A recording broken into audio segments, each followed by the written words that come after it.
Sallallahu alaihi wasallam.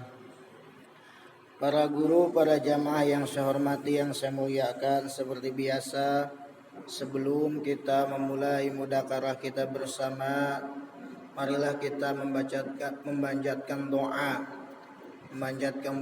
serta bertawasul, memohon kepada Allah Subhanahu wa taala dengan kedudukan, dengan pangkat para nabi, para rasul, para sholihin. Semoga Allah Subhanahu wa taala menjadikan kita semuanya hambanya yang taat kepada Allah Subhanahu wa taala. Libdilai mardati laila hadratin nabil mustafa sayyidina wa maulana Muhammadin sallallahu alaihi wasallam wa ala alihi wa ashabihi wa ajwajihi wa dhurriyyatihi wa ansarihi wa ahli baitihi al-kiram. Syai'ulillahi lahum al-fatihah. A'udzu billahi minasy syaithanir rajim. Bismillahirrahmanirrahim. Alhamdulillahi rabbil alamin. Ar-Rahmanir Rahim. Maliki yaumiddin.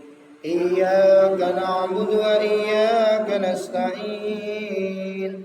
Ihdinas siratal mustaqim. Siratal ladzina an'amta 'alaihim ghairil maghdubi 'alaihim waladdallin. Amin. Sumailawai jamil anbiya'i wal mursalin wal malaikatil muqarrabin was suhada'i was salihin wal awliya wa ulama'il amilin. Sumailawai jamil khulafa'ir rasyidin sayyidina Abi Bakrin wa sayyidina Umar wa sayyidina Utsman wa sayyidina Ali wa ala baqiyati sahabati wal qarabati wa tabi'in wa tabi'in bi ihsan ila yaumiddin. Summa ila hadrati sultanil awliya kutubi rabbani Tuhan Syekh Abdul Qadir Al-Jailani qaddasallahu sirruhu aziz.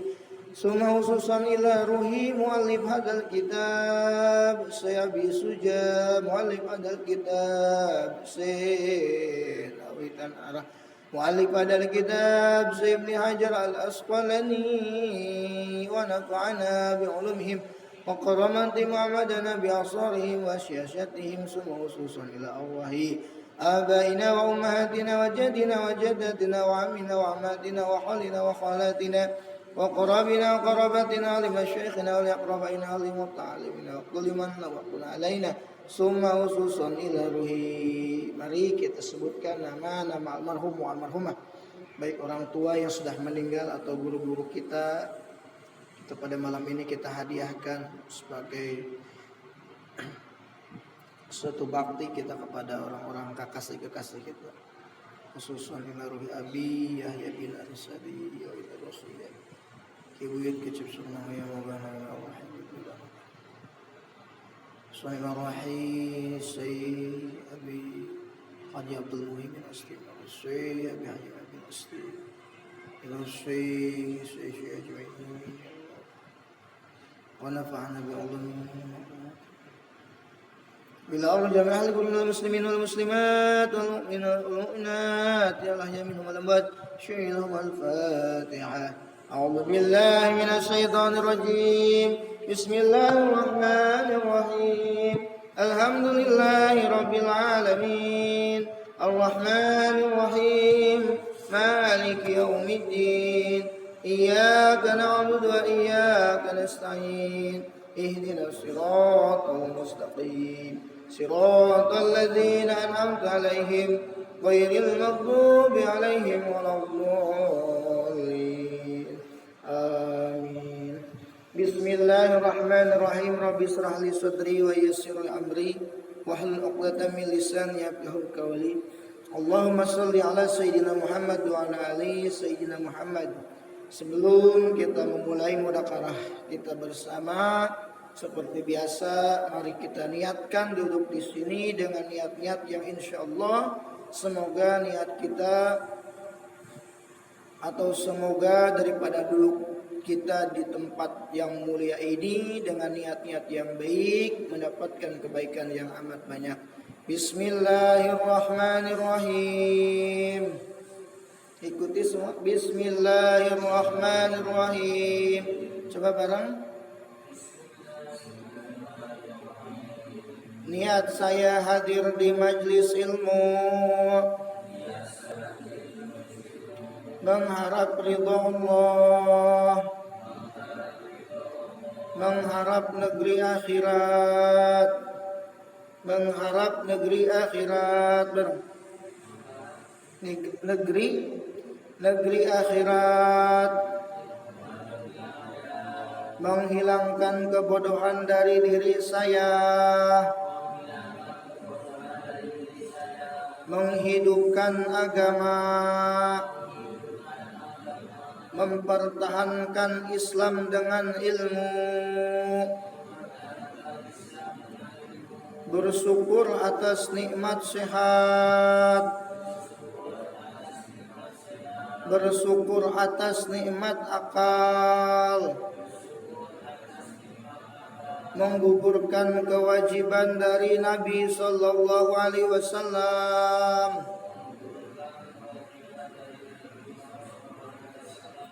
nah mudah-mudahan dengan niat tadi yang kita panjatkan semuanya itu benar-benar tulus dan diterima oleh Allah Subhanahu wa ta'ala. Dan insya Allah semakin banyak niat yang baik maka pahalanya pun akan banyak. Nas'alukal ijabah bi barakati al-Fatihah. A'udzu billahi minasyaitonir rajim. Bismillahirrahmanirrahim. Alhamdulillahi rabbil alamin arrahmanir rahim maliki yaumiddin. Iyyaka na'budu wa iyyaka nasta'in. Ihdinas siratal mustaqim. Siratal ladzina an'amta 'alaihim ghairil maghdubi 'alaihim waladdallin. Bapak-bapak yang saya hormati dan yang saya muliakan, melanjutkan tentang kajian yang kemarin yang sempat selesai sebenarnya karena berhubung waktu yang tidak mengizinkan, akhirnya tidak diselesaikan. Maka sekarang insya Allah di malam ini kita akan menyelesaikan sebagian daripada hadis dari Abdullah bin Mubarak, ya, bahwasanya dari Abdullah bin Mubarak ada seorang laki-laki yang bijaksana yang dimana ia telah mengumpulkan beberapa hadis. Bahkan si laki-laki tersebut ini telah mengumpulkan 40.000 hadis. Dari 40.000 hadis tersebut telah dipilih sampai keluarlah 4 kalimah, atau sampai keluarlah 4 hadis dari pemilihan 4.000 hadis tersebut, ya. Dari 40.000, ya, disaring jadi 4.000. Kemudian dari 4.000 lagi terus dipilih jadi 400 hadis. Dan kemudian dipilih lagi keluar jadi 40 hadis. Sampai dipilih lagi dari 40 hadis. Keluarlah berapa? 4 kalimah. Yang pertama, supaya tidak lupa ya. Yang pertama, hadis pertama adalah la tusiqqanna bimru'atin ala kulli halin. Jadi artinya jangan merasa tenang, merasa aman, ya, di setiap keadaan di mana ada lelaki lain yang ikut campur tangan dengan urusan kita di dalam keluarga. Seperti itu pembahasan yang pertama kan begitu ya. Artinya jangan merasa tenang, aman dengan istri kita di setiap keadaan yang dimana ada campur tangan orang lain dalam urusan keluarga kita. Begitu bahasanya ya. Itu yang pertama. Pembahasannya inilah, karena ini kan pakai ini kita kedengeran perempuan doang ya. Susah aja kayak gitu. Dari bahas itu kan kemarin. Dan yang kedua, jangan sampai tertipu dengan harta, dengan duniawi, bilmal. Maksudnya juga jangan merasa aman ya dari kehancuran sabab harta, yang dimana ia merasa memiliki harta banyak sampai ia mengira bahwa dia akan aman, akan terjaga, tidak akan celaka, namanya punya banyak uang ya. Siapa sih istilahnya kalau dengan uang mah gampang lah, KUHP ya. Kalau ada uang urusan perkara beres misalkan. Dan sampai ia tidak menjaga segala urusan.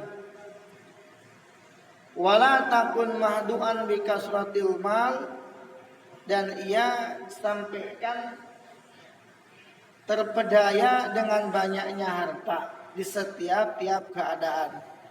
Maka tidak boleh tidak bagi kita untuk hati-hati ya dengan banyaknya harta, justru itu akan lebih mengancam kepada diri kita.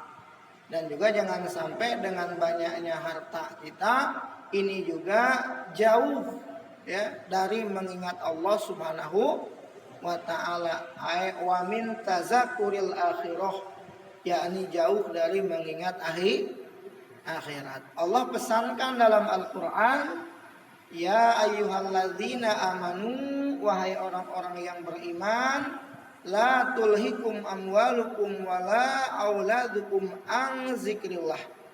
Jangan sampai baik harta, anak, keluarga, jabatan dan lain sebagainya sifatnya duniawi itu membuat lalai dari mengingat Allah ya. Sampai-sampai karena sibuk dengan mengurusi duniawi ya, sampai meninggalkan sholat wajib, meninggalkan perintahan wajib ya. Jangan sampai seperti itu. Wa may yaf'al dzalika fa ulaika humul khasirun.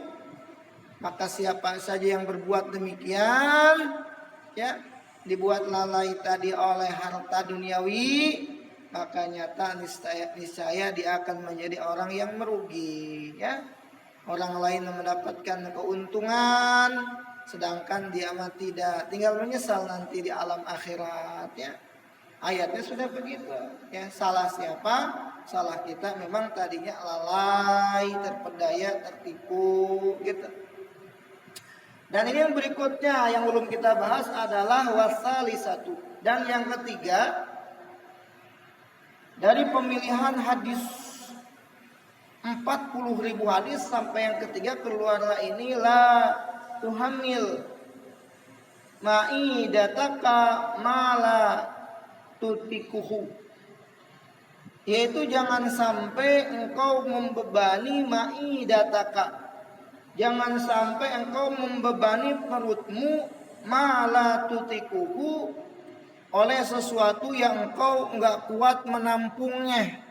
Artinya jangan sampai kalau kita makan nih perut kita ini kekenyangan begitu. Ini hadis populer luar biasa ya.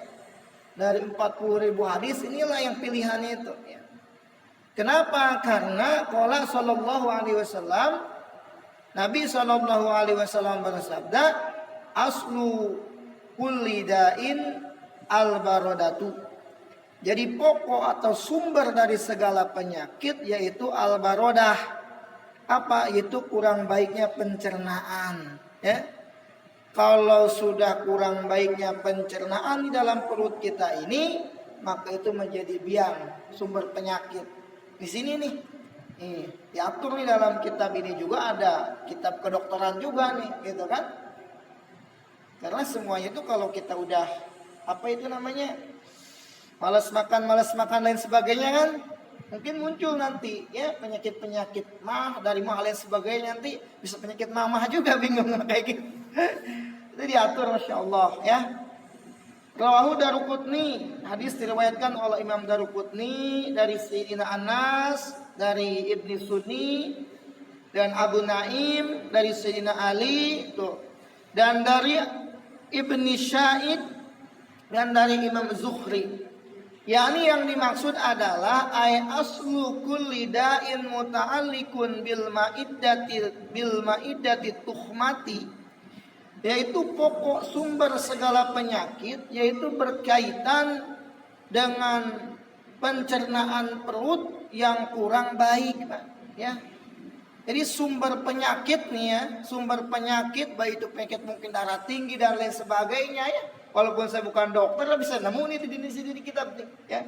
Jadi sumber dari segala penyakit yaitu di mana pencernaan perut yang kurang baik. Semisal apa? Idkhalut ta'am ala ta'am, memasukkan suapan pada suapan yang lain. Begitupun juga minum air sehabis suapan. Contoh misalkan di mulut kita nih lagi ada makanan nih, belum juga istilahnya dikunyah, belum ketelan langsung dimasukin, itu sumber penyakit tuh satu. Begitupun juga sehabis menyuap minum air. Sehabis kita nyuap nih ya makan, terus minum ya. Kan minum kan kita nggak bisa ya kalau nggak pakai sayur ya, kadang-kadang kan begitu ya. Au baina ta'amain qabla hadmil awal, atau di antara dua suapan sebelum hancur suapan yang pertama. Suapan yang pertama pun juga belum hancur ya, terus dimasukin lagi suapan minum. Kenapa Pak? Karena di dalam perut kita ini ya busuk gitu bahasanya ya. Jadi si nasi kerendam air jadi busuk begitu. Makanya bagusnya makan dulu berapa menit setelah makan baru minum. Begitu Pak. Atau misalkan makan dulu nasi, kalau misalkan mau minum atau minum nyerudut sayur tuh rasanya ya, jeda dulu tuh. Itu. Jeda dulu. Makanya kalau orang-orang yang ini mah makanya sedikit. Kecil sedikit tapi lama kadang gitu ya. Betul ya? Masya Allah. Diatur ya masalah makan juga sama agama ini. Masya Allah. Pantas orang-orang alim itu pada sehat-sehat. Jadi nggak ada makanan yang istilahnya memudorotkan sebenarnya ya. Semua makanan tuh baik kalau halal mah ya. Cuman pola makan kita ya nggak teratur dari makannya, versinya gitu kan. Yang kedua dari cara makannya, mentang-mentang enak wah jengkol nih. Allah belas. Wah udah. Apa itu? Kayak putu ya. Kirain ini nih, kirain. Kayak putu atau ini? Oh kayak putu. Oh iya. Iklan dulu. Disponsori oleh Putu. Nah kayak gitu. Ini diatur oleh agama, Masya Allah ya. Kadang-kadang wah sate ayam nih ya. Terus wah semur jengkol nih. Masya Allah diatur oleh agama ya. Wa qala dan yang berikutnya wa rabi'atu la tasma minal ilmi ma la yanfa'uka. Ini pilihan hadis yang keempat dari 40.000 hadis, yaitu la tasma nahyi ya. Aja ngumpulakan sir. La tasma minal ilmi ma la yanfa'uka. Janganlah engkau mengumpulkan ilmu apapun yang tidak bermanfaat. Tuh. Jangan sampai kita ngumpulin ilmu yang tidak ada manfaatnya. Jadi yang penting-pentingnya aja, yang poin-poinnya aja. Kalau mungkin bagi kita mah ilmu apa sih yang kiranya bermanfaat ya.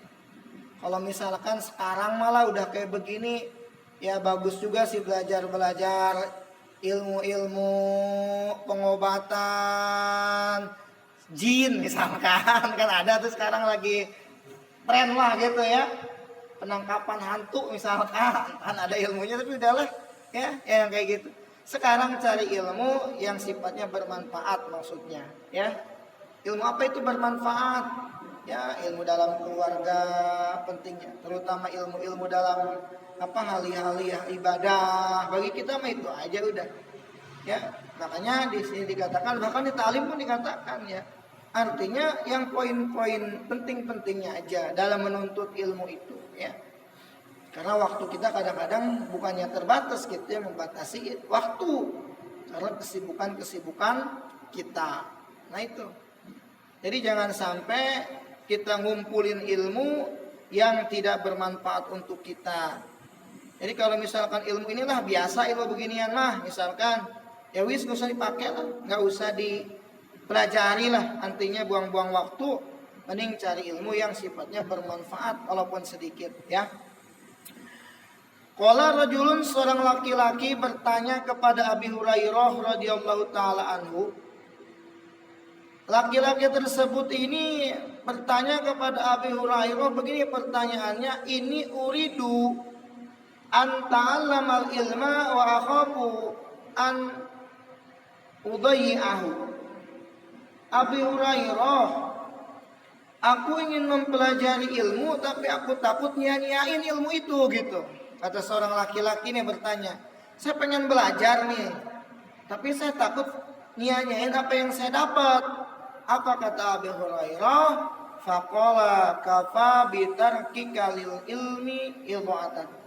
Maka cukuplah bagi engkau dengan meninggalkan ilmu tersebut ilmu'atan, kesia-siaan. Ya wis lah, daripada situ takut nyanyain ilmu mah enggak usah lah, begitu bahasanya.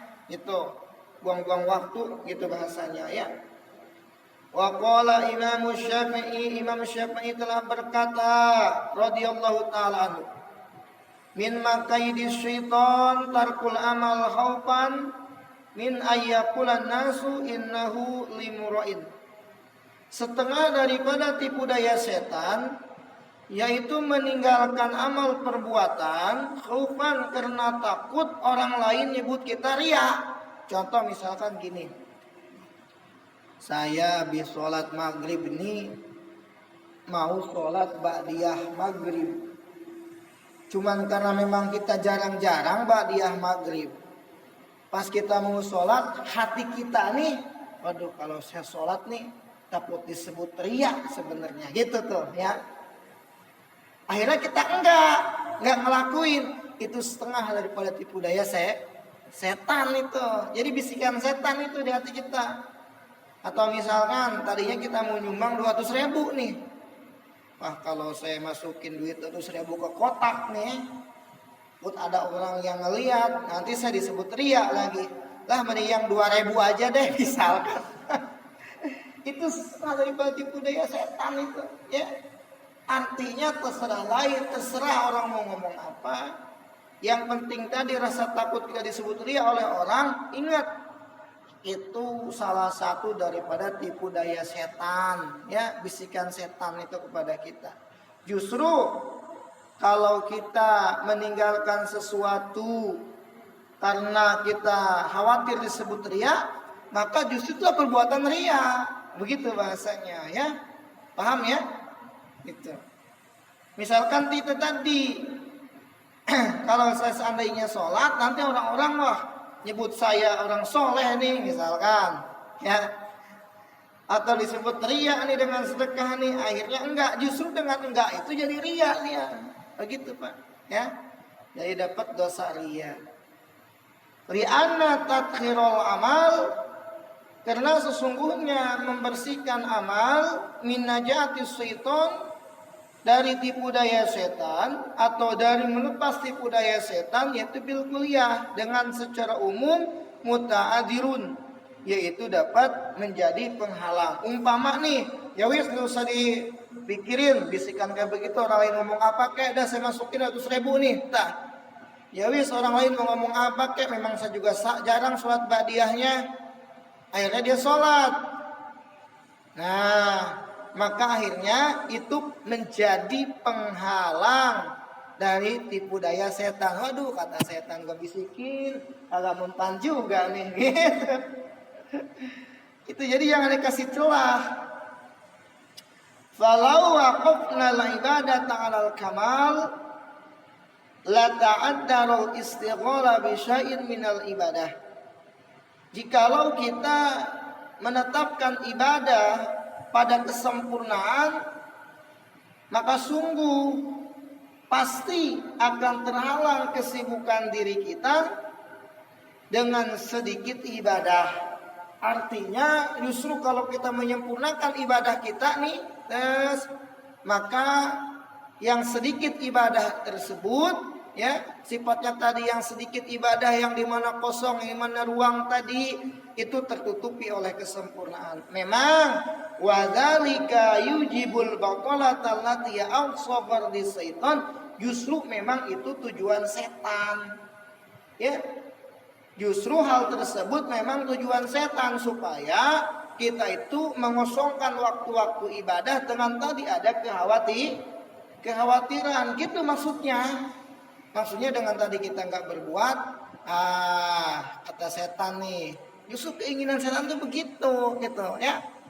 Artinya jangan sampai dengan tadi bisikan di kita ini, nah kalau saya sholat ba'diyah maghrib nih atau qobliyah isya, biasanya kan mungkin nggak bakalan pikiran begitulah kalau sering kan begitu ya.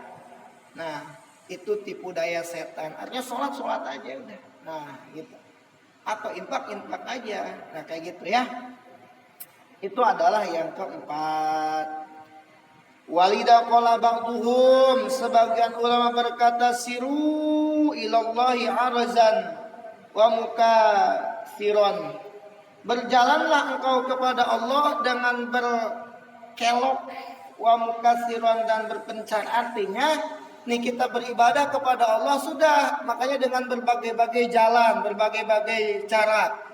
Ada yang dengan baca tasbih, ada dengan yang baca sholawat, ada yang dengan baca apa itu namanya Al-Quran dan lain sebagainya, begitu ya.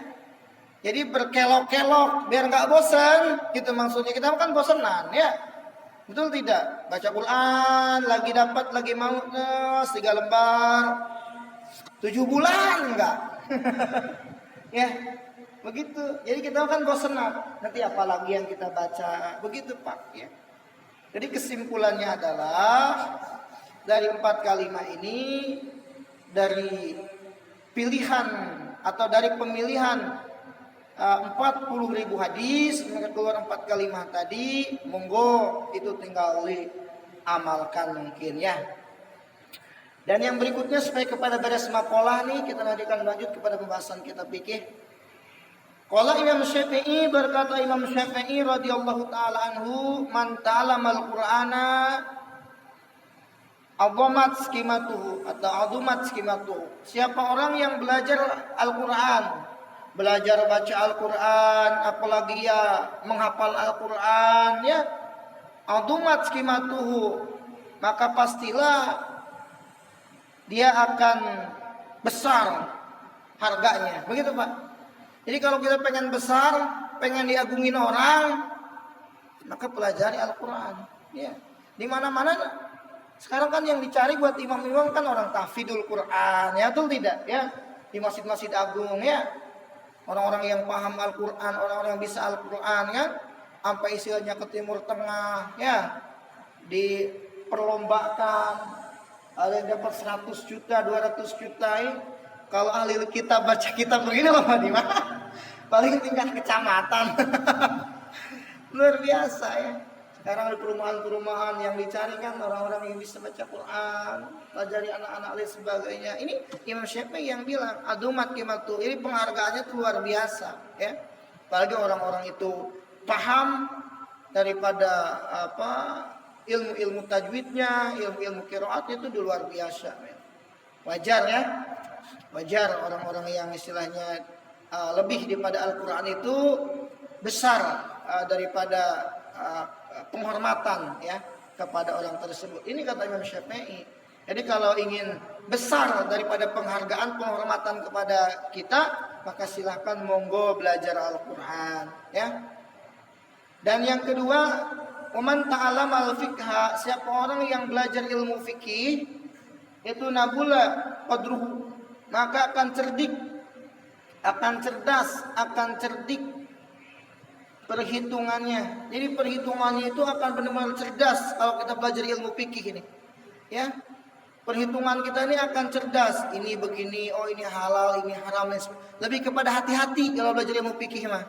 Ngomong nggak asal apa itu namanya bicara, nggak asal ngomong, dipikir-pikir dulu. Takut salah.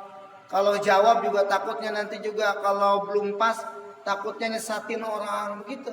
Jadi orang fikih itu orang yang belajar ilmu fikih dia akan cerdik ya dalam memperhitungkan pertanyaan-pertanyaan orang dalam masalah-masalah apapun dia akan cerdas menyingkapi tentang masalah-masalah di masyarakat seperti itu.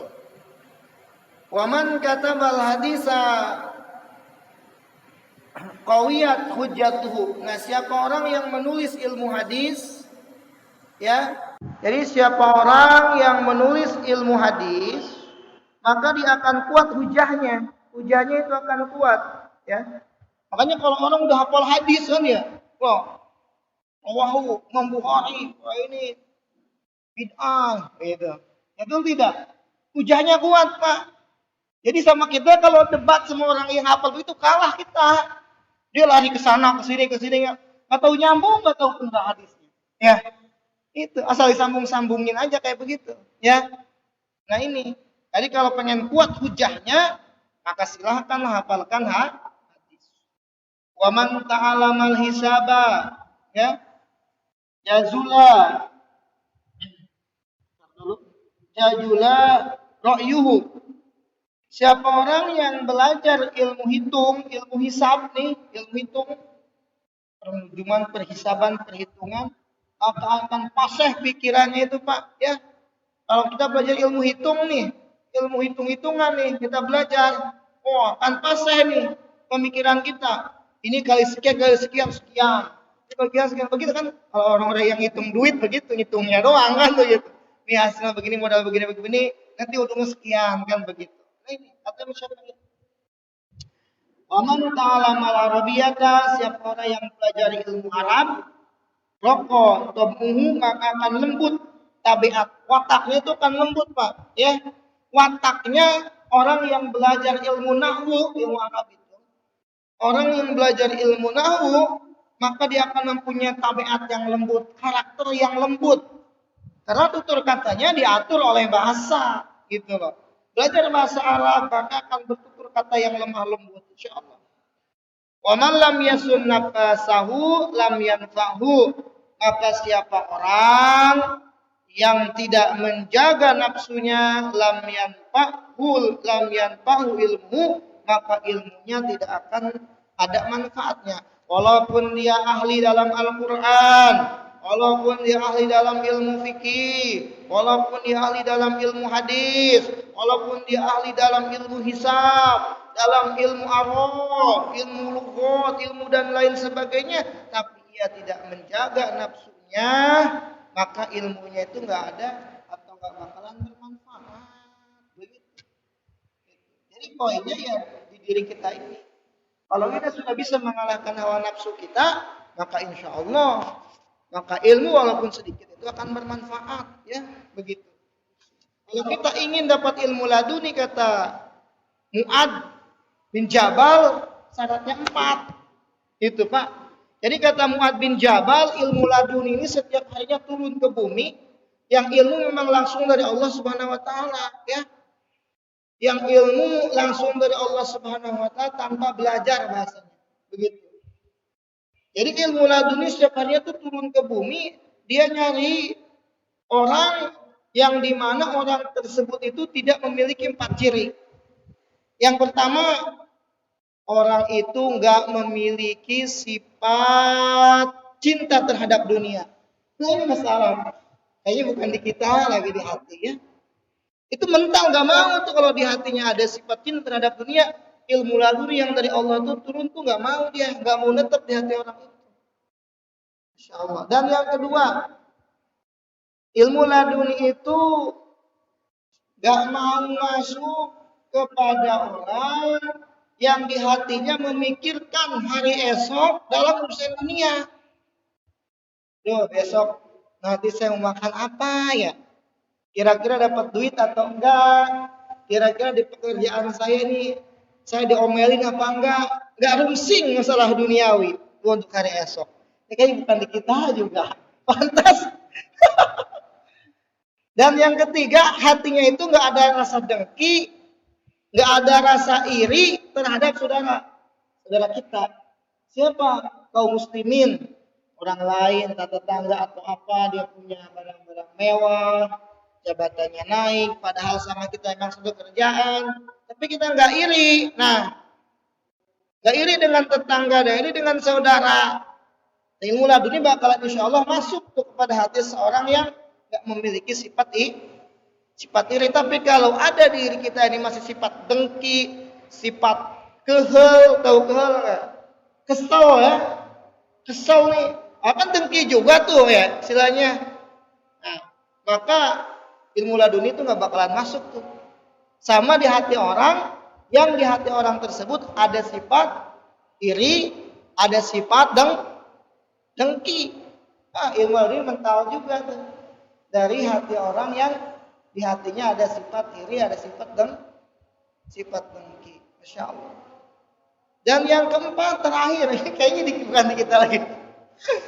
Aduh ya Allah, ya Masya Allah, tabarakallah. Hanya pantas kita mah susah ya. Jadi kalau kita Pak sudah dikasih oleh Allah dengan tadi ilmu laduni yang sifat-sifat tersebut memang gak ada ya di diri kita itu semuanya, ya, maka insya Allah bakalan kita dikasih paham, dikasih kemudahan. Dan yang keempat adalah ilmu laduni itu akan masuk kepada hati seseorang yang orang itu nggak ingin dimuliakan, nggak ingin diagungkan, nggak ingin dipuji. Lah kita apa puasanya juga hijib mahabbah, pengen dicintai orang, ya repot ilmu laduni nggak bakalan masuk. Keempat ciri udah nggak ada di kita semua. Padahal kata Mu'adz bin Jabal, ilmu laduni yang Allah turunkan di setiap hari itu banyak sekali ke muka bumi, dan mereka mencari itu yang pada diri tersebut tuh nggak ada 4 sifat. Kalau sifat-sifat itu nggak ada di kita, seolah jadi pintar ngedadak kita, ya, Masya Allah. Tapi dikit-dikit belajarlah. Kadang-kadang kita cinta juga nggak kaya-kaya kan bingung juga, ya, gitu kan, benar nggak? Mikirin hari esok juga, kirain dapat nggak dapat juga ya, misalnya dah, betul nggak? Berusaha. Ada, ya itu udah pembahasan sampai makalah, tapi nggak apa-apa, baru azan ya sedikit biar ada tambahan ilmu ibadah fikihnya. A'udzubillahi minasyaitonirrajim. Bismillahirrahmanirrahim. Nanti wal makalah kita lanjutkan lagi. Nah, kita mengkaji dengan pembahasan melanjutkan tentang kemarin, bahwasanya kemarin syarat wajib sholat itu ada 3, 1 Islam, 2 balik, dan 3 memiliki akal. Islam, balik, kang anduweni akal, memiliki akal, ya, tidak gila, maka orang tersebut telah berkewajiban melaksanakan sholat 5 waktu. Jikalau dia tidak melakukan sholat, maka ia telah melakukan dosa besar, yang dimana dosa besar tersebut tidak bisa ditobati, dia mesti dikodoi, begitu Pak, ya. Kalau mungkin dosanya ibaratnya maksiat, semisal ya waktu dulunya mungkinlah, namanya kadang-kadang di masa muda masuk ke dunia hitam, dunia kelam, ya, zina, mabuk dan lain sebagainya, itu bisa ditobati ya dengan memohon ampun. Tapi sifatnya kayak sholat, kayak seperti puasa, maka ini wajib diqodoi. Bahkan sampai ketika ia meninggal pun ada bahasa fidyah sholat, ada fidyah puasa. Nah ini saking apanya? Karena saking tadi waktu di dunianya dia meninggalkan sholat, maka dipidyahi setelah meninggalnya, iya gitu ya. Repot, berat ya.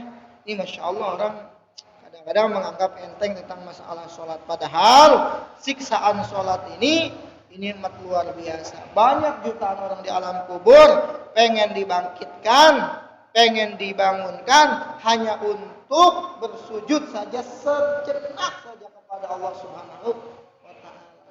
Orang-orang yang berat meninggalkan sholat itu nanti kepalanya dipukul, hancur, jadi lagi, dipukul hancur jadi lagi. Kenapa? Itu hukuman bagi orang-orang yang berat meninggalkan sholat kepalanya. Begitu. Nah, ini kita lanjut. Wassalatul masnunah, sholat yang disunahkan. Sholat sunnah ya, sholat sunnah yang disunahkan berjamaah gitu. Itu ada 5 ya. Sholat sunnah yang disunahkan berjamaah itu ada 5 sholat. Yang pertama sholat Idul Fitri. Sholat Idul Fitri sunnah diperjamaahkan. Tapi walaupun misalkan nggak berjamaah sendirian juga nggak apa-apa, ya. Yang kedua sholat Idul Adha. Sholat Idul Adha pun juga sunnah diperjamaahkan. Tapi kalau sendirian juga nggak apa-apa. Tapi kalau sendirian gue sampai khotbah, khotbahin siapa? Ya, apalagi kotak amal lagi jalan, kan bingung siapa ngejalanin, kan gitu. Ini sholat sendiri aja udah kayak gitu. Umpama pulang kampung nih, Idul Fitri terus pulang kampung, datang ke sana jam 1, ngobrol, pas jam 2, jam 3 tidur. Orang mah pada ke masjid sholat Idul Fitri, dia mah ketiduran, gak ada ngebangunin kan. Pas dia bangun, lihat orang udah pada pulang lah. Udah pada pulang ini. Saya kagak ada yang ngebangunin. Ya wis, masih pagi ini, wudu. Tapi namanya kan sudah siang, kodoi dulu tuh salat subuh ya.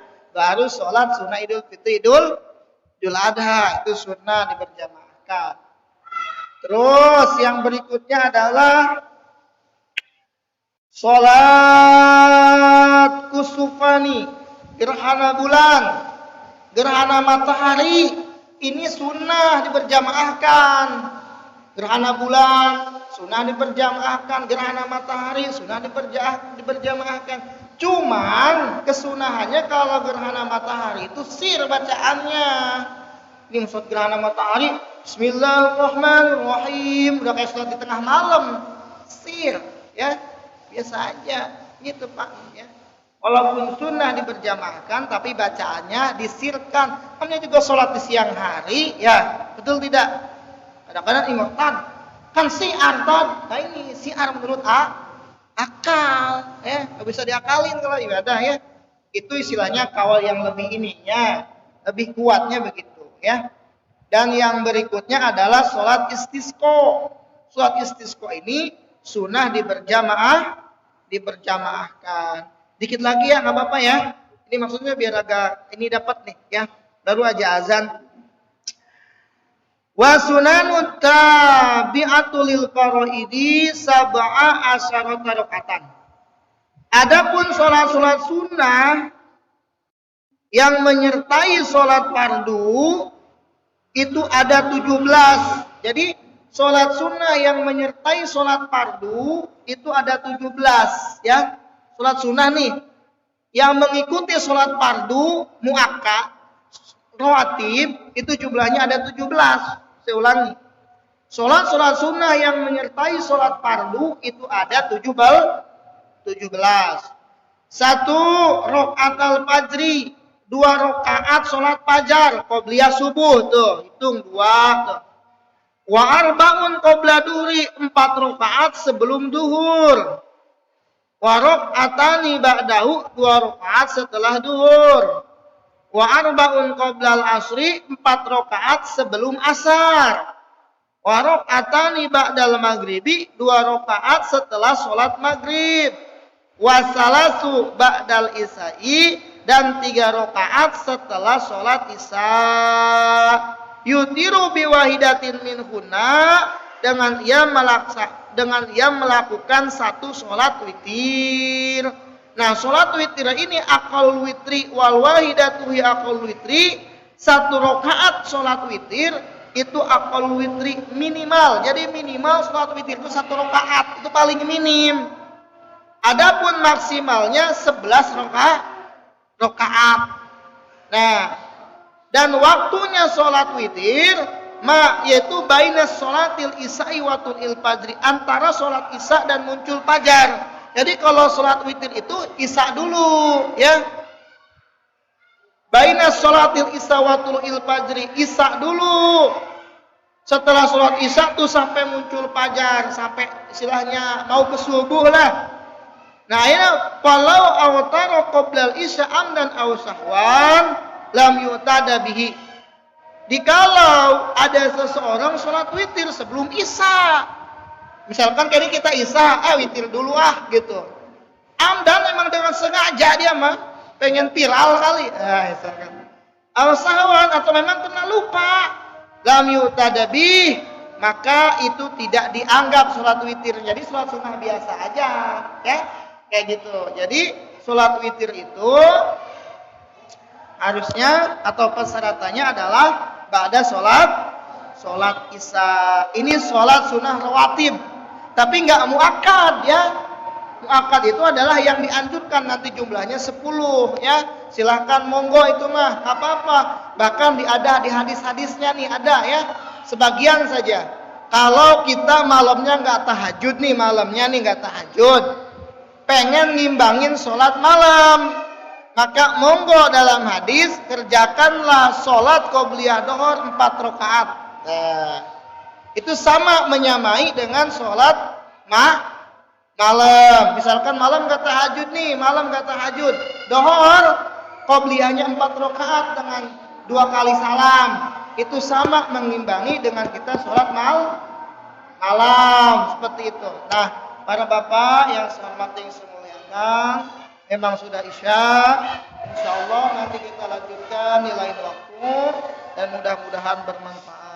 Ini saja, kurang lebihnya mohon maaf. Dan sebelumnya kita tutup, kita doa kepada Allah. Mudah-mudahan Allah Subhanahu wa taala mengampuni dosa kita semua, mengampuni dosa ibu bapak kita, mengampuni dosa guru-guru kita, memberkati umur kita, memberkati keluarga kita, memberkati rezeki kita, dan Allah limpahkan kita rezeki yang banyak, yang thayyibah, yang halal untuk bekal ibadah kepada Allah. Nas'alukal ijabata bi barakatil Qur'anil Fatihah. A'udzu billahi minasyaitonir rajim. Bismillahirrahmanirrahim. Alhamdulillahi rabbil alamin arrahmanir rahim maliki yaumiddin. Iyyaka na'budu wa iyyaka nasta'in ihdinas siratal mustaqim. Shiratal ladzina an'amta 'alaihim ghairil maghdubi 'alaihim waladdallin. Amin. Wa'alaikum minkum. Wassalamualaikum warahmatullahi wabarakatuh.